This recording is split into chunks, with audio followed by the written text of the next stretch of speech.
Ding, ding, ding. We have a winner. Or at least the first person to accurately send in what the sigil that I had posted a while back was intended for. Whenever my wife and I listen to your works, we get so many new creative ideas as well as applicable knowledge that greatly enhances our lives. Thank you so much for your efforts. We look forward to more. And to follow up on our previous exchange, we have had your manifest something weird sigil where we could see it for some time now, and lo and behold, another ball showed up in the yard. Whoa, coincidence? Maybe, but it's fun. Here are some pictures we hope you enjoy and send good vibes your way. And a big thank you to Chad and Jennifer for sending these in. As you can see that the last picture is of an orange ball, and that is what the sigil is for. Now, I had revealed that within the Laws of Magic series, but regardless, it is still good to see somebody has manifested the same thing. Now, if they keep showing up, all you have to do is thank the unseen forces and acknowledge that your wish has been fulfilled. It helps if you actually touch or pick up the ball. Even if you don't want to keep it, doing so will help with that acknowledgement through symbolism. So, see, it will work, but sometimes you have to tweak your method to get the exact results that you're looking for. As I went over in my Manifesting Reality program, the complete Sigil Magic course, where I give my method of doing sigils, when I did the orange ball in yard, I had visualized it as being round, but I didn't incorporate the word round into the sigil. So I ended up getting a Nerf football, but it was still orange and it was in the yard. And not in the front yard like I imagined, it was in the side yard. So things have a way of manifesting not as you would expect them to. It's only going to be able to work off of the parameters that you set for it. But you also want to avoid making your parameters too complex. For every parameter that you establish, you are imposing another limitation upon the unseen forces that are going to fulfill your request. So once again, thanks to Chad and Jennifer for sending this in. We have plenty of mail to get to, so let's get into it.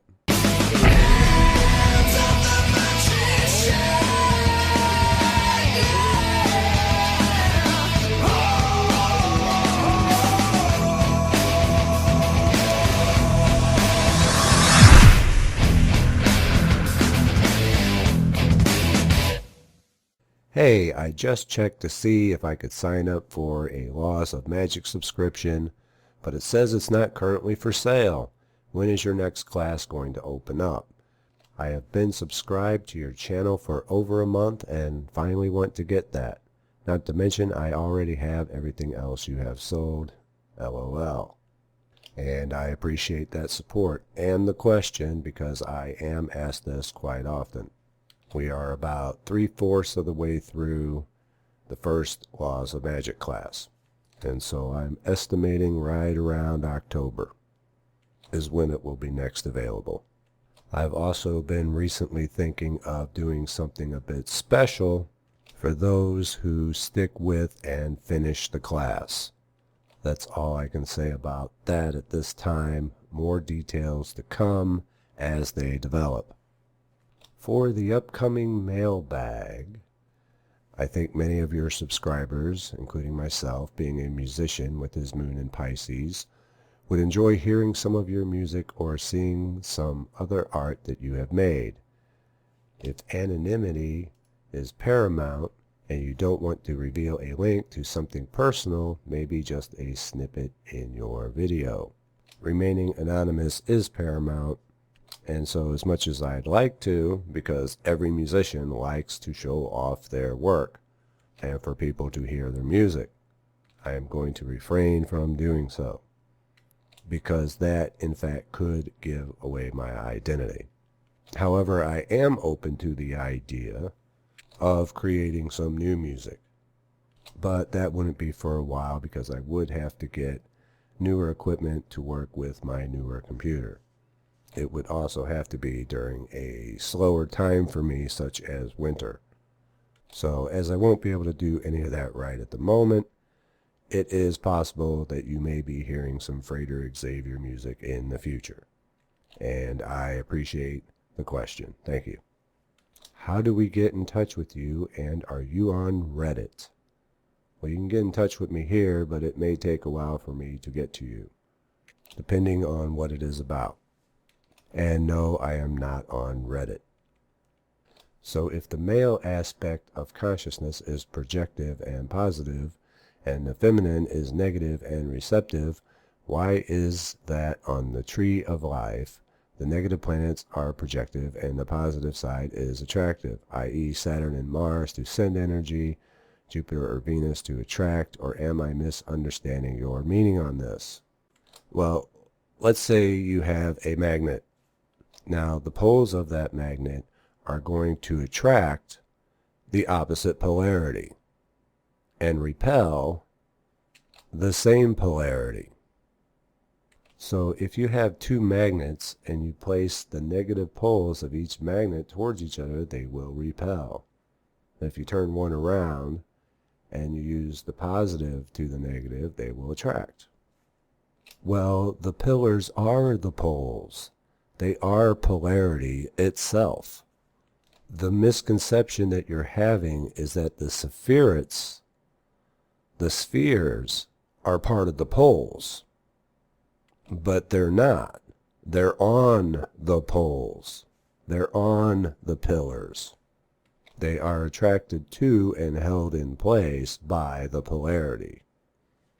Of course, the tree of life, drawn as we know it, and as complex as it is really a simplified diagram to help us further understand these principles. I appreciate the question. Thank you. For some reason, I have a great deal of trouble privately messaging you, but there's been a question I've been wanting to ask for a while now.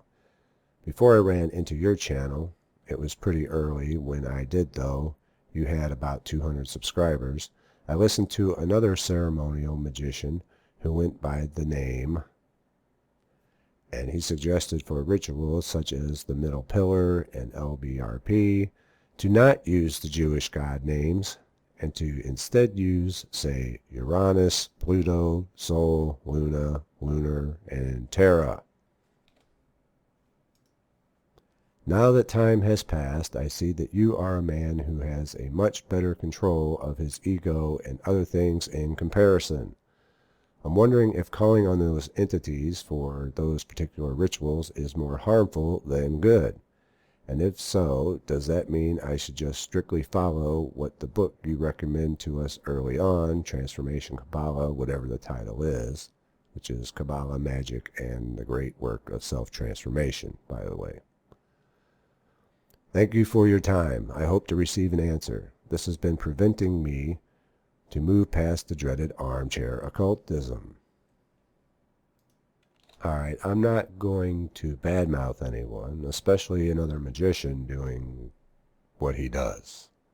So I'm going to leave the name out of this. But I do know who you're talking about, and this magician really likes to work with Mars. And he goes on and on about working with Mars. Well, if he appears angry, because he's very angry at Christianity, at the New World Order, and Illuminati, etc., you would be hard-pressed to find a single video where he does not go off on them. The point is, if you work with one particular Sephiroth and planet, you are going to become unbalanced. And even he, early on in his work, has stated that you need to balance your work. However, the results speak for themselves. Even the scripture says, by their works you will know them. Not by their words, but by their works. And I don't even think he's made a video in over a year. At least. At the beginning, he said it was part of his great work to do those videos, but then after a while, he stopped doing the videos. He's also gone back and forth on certain positions, such as, in the beginning, archangels were your friends, and then they became archons, and they're the enemy. And in my opinion, this is just a result of being out of balance. If you work your practice out of balance and one-sided, it's going to affect your entire being, mental, spiritual, and physical.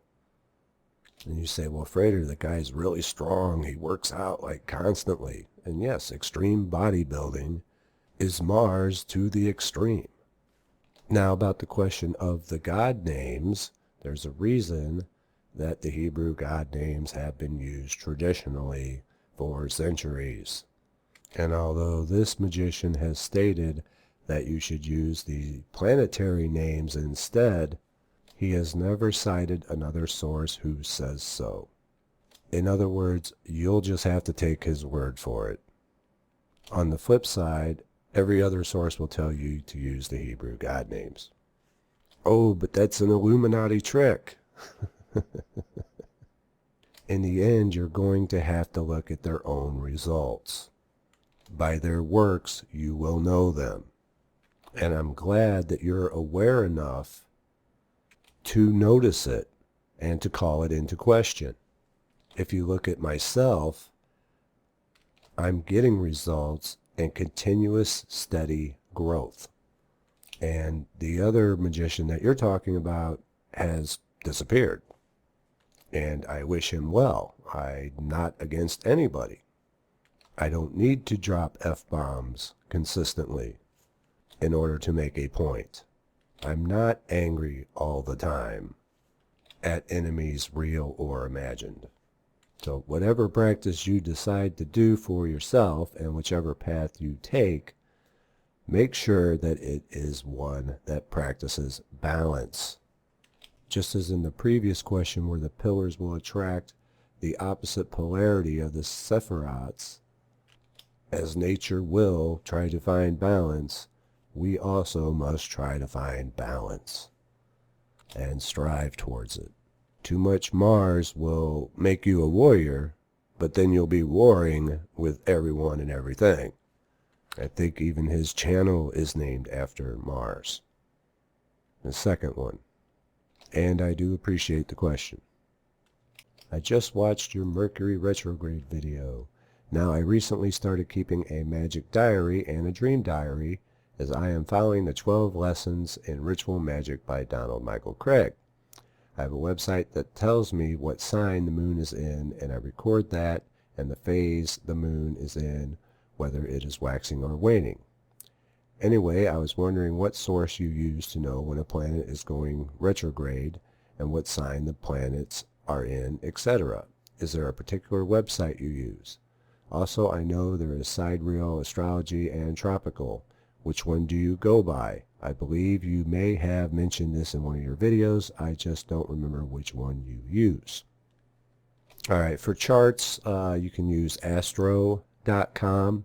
Just sign up for a free account, enter your birth data, and you can get any chart that you want or need from there.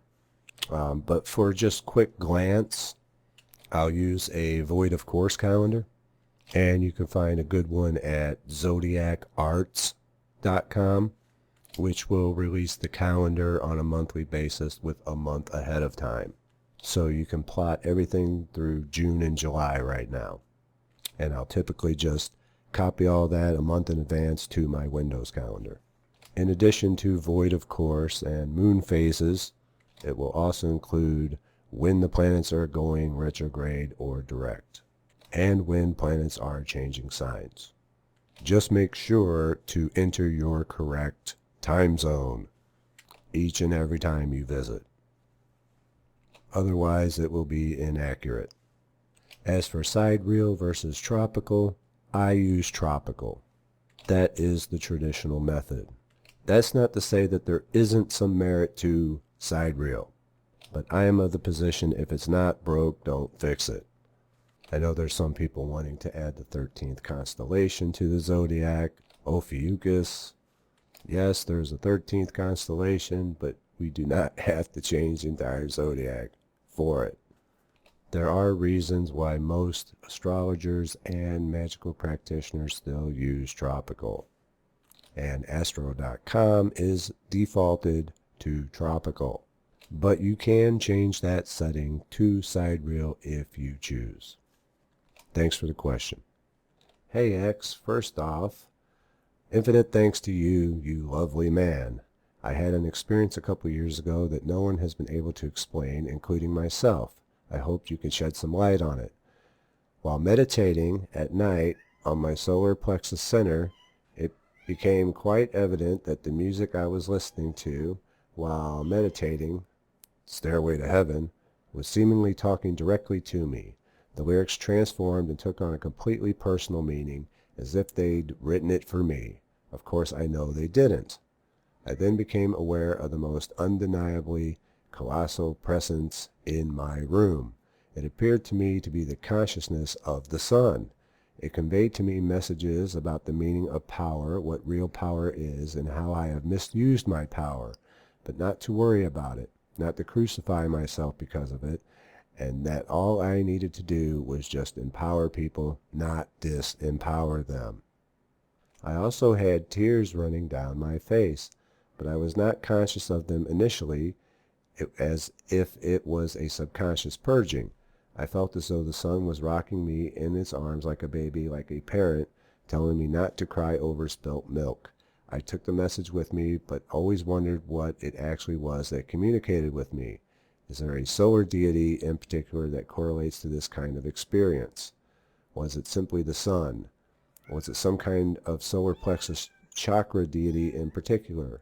Would appreciate your thoughts greatly. Thanks so much, X. And I believe my cat has answered that perfectly. Thanks for the question. I'm just kidding.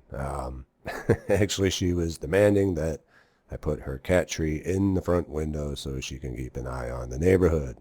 So the way you're describing it sounds very, very similar to what people go through and experience when they have an emotional blockage removed, which is a very religious kind of experience, and people want to know what has happened to them. They want to find meaning and purpose in it. And then someone will come along and say that, that's Jesus, and then they will become religiously devoted to Jesus and Christianity, or it's God, etc. And this is a big catalyst for becoming religious. But from my experience, it's really your own intuitive spirit. What they call gut instinct, which corresponds with that solar plexus. It's called solar plexus for a reason. Now, there are solar deities, and Christ certainly would qualify as one.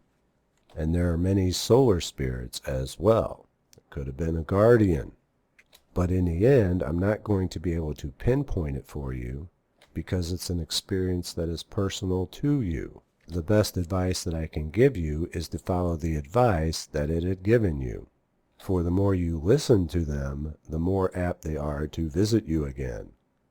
And you may get that opportunity to ask them who they are. And be grateful for the experience, because there are many people who have yet to have that. Thanks for the question.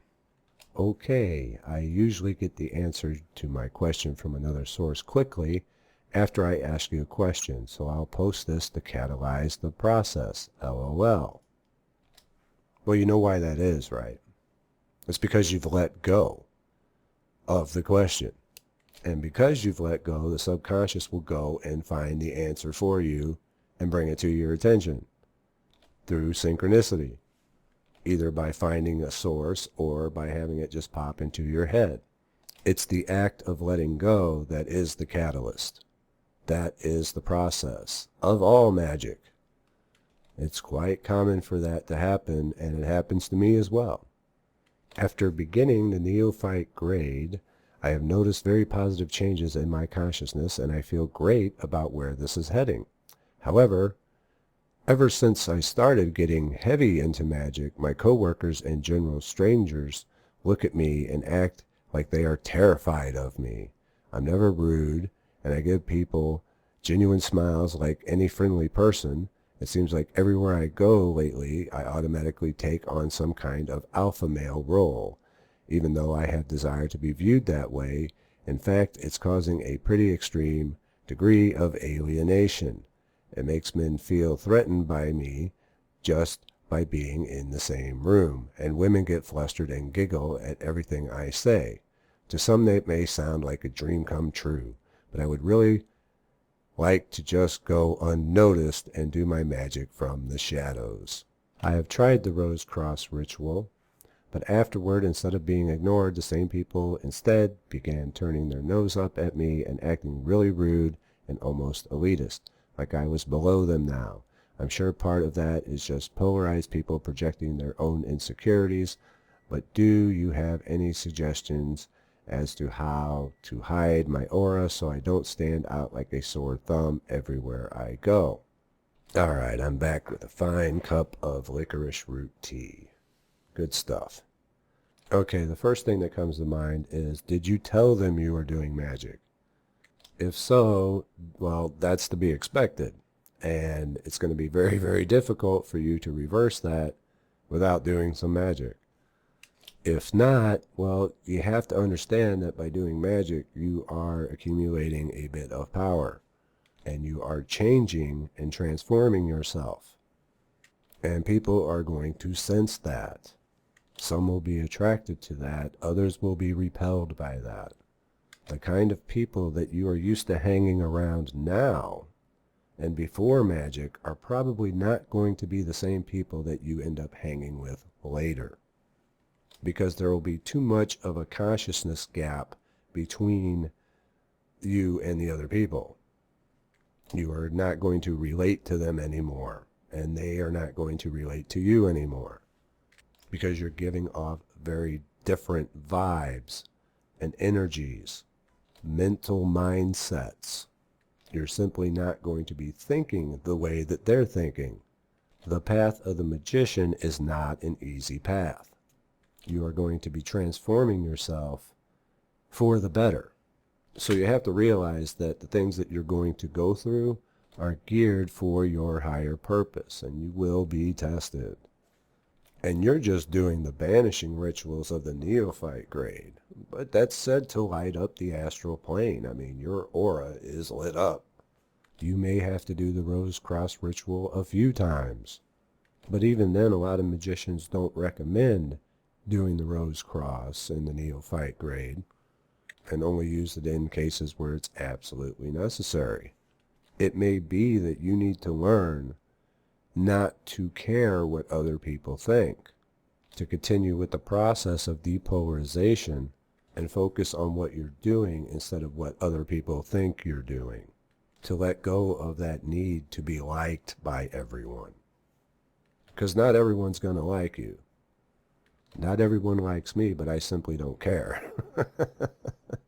And you wonder if they're projecting their insecurities, but you're probably more likely to be projecting your own, because you're starting to accumulate magical power, and with that power you are going to be projecting more powerfully, including the insecurities. Now when you get to the elemental grades, you'll begin to start working on those insecurities and start working on becoming more balanced. And then these things will start to work out a little bit better for you. Also, you want to be aware of the self-imposed jinx, as I covered in the Words of Power program. When you start saying things such as, it seems like everywhere I go lately, this happens, and you start to fuel your magical power into those kinds of thoughts, you can create a thought form. And this thought form's sole purpose is to carry out the instructions given to it, and that instruction is the thought, every time I go somewhere, this happens to me. So you want to be aware of that possibility and not give it any more fuel, which means you're going to have to stop focusing on that, because it can spiral into a type of loop where, oh, this happened to me, so now I'm acknowledging it, And now it happened to me again, and so I'm acknowledging it. And so at some point you're going to have to cut that cycle. My advice would to keep carrying on, carrying on. If you're going to continue to do ceremonial magic, then you're going to experience a little bit of turbulence. And so the question becomes whether or not ceremonial magic is right for you, because it is a transformation process. It doesn't mean that that process is always going to be pleasurable. By the end of the neophyte grade, you will know whether or not this path is right for you. If you stop doing magic, things will probably go back to normal. If you continue through the elemental grades, then you will begin to work on those underlying issues that are causing the trouble. And I appreciate the question. Thanks. Greetings, FX. I want to take the time to inquire on a particular instance of magic and its working. I am just seeking a bit of clarification. If a practitioner does a ritual and released the sigil after being charged for some time and continues to remind him or herself about it, does this prolong results and make it difficult for the intention to manifest? I hope to hear from you soon, and I would also like to thank you. So far you have my most deepest respect and appreciation. And thank you for the kind words. Yes, it will prolong the results. Thinking about it is evidence of holding on to it still. Just as in one of the previous questions where the guy would usually have his question answered after he sent off the question because he was able to let go of that, it's the same thing with sigils. The conscious mind will get in the way. So let's say you've made your sigil and you've put it away for a while and you've forgotten what the sigil means. If you continuously think about the sigil that you've cast, even if you don't remember what it means, it's still evidence of holding on to it. You have to let it go completely. Forgetting what your sigil means is supposed to aid in that because you're not worried about the result. But if you're continuously thinking about the sigil that you're cast, well, you're concerning yourself with the results. When is it going to manifest? I keep thinking about it. You know, if you're really having trouble and difficulty with this, then you can just put it on your calendar when you're going to do your sigils, and afterwards you're not going to think about them. Let it go completely, and a few weeks down the road, oh, it's time to do another sigil. But you are going to have to learn detachment as part of your practice. This is one of the most difficult aspects of magic for people to do. You are going to have to find ways to get your mind off of your magic after you have performed it. Thanks for the question. Okay, we're running a bit long on this one. I'll take one more question and then we'll wrap it up. How can a person safely watch a horror movie? My husband and I love to watch scary movies and even the darker things on YouTube. No invocations. Sometimes things have shown up. It would be a lie to say I don't like a good fight every now and then, but they go after my husband. Ancestors haven't been visiting, and I'm sick of losing important stuff that doesn't come back when the problem is gone. My first question would be, are you sure that it's the horror movies? Because most of the time these things happen, it's either because someone didn't close the doors behind them when they were doing magic, or a charged item was brought into the home. During the television onslaught of paranormal programs, one of the best ones was The Haunted Collector. Now, just like all reality television, it was, scripted. All reality TV is scripted, people. But it was correct in its assertion that a lot of these things are dwelling within objects, and that you can unwittingly bring things into your home. I have yet to find a case where a horror movie is going to do that to people, unless you are dwelling on demons, entities, spirits, and the like all the time. Just as with the previous question, you can create a thought form that will start doing things if you dwell on it enough and with enough emotion. That's why I tell people those who focus on demons are going to attract that kind of thing to them. but it could also be an object in your home, and you may want to meditate on it, and in meditation pose the question of the source of the problem. And as we just talked about a little earlier, let it go. Stop dwelling on it, and then something may pop into your mind, perhaps an image of something within your home. You may recall bringing something in around the time that it started.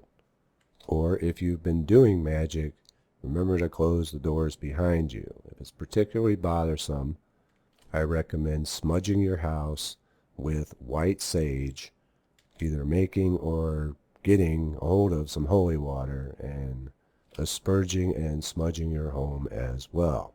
If you're smudging with the sage, make sure you have a window open and drive those influences towards the window. Don't start in the room with the window open, save that one for last. This will help drive out those unwanted influences. But again, watching horror movies don't typically do this kind of thing, unless you're always in a state of fear and thinking of horrific things. I would examine the other two possibilities first. And I appreciate the support and the question, as I appreciate all the support and donations that I've gotten, and everyone who has sent in their questions. And I will see you next time. As always, take care.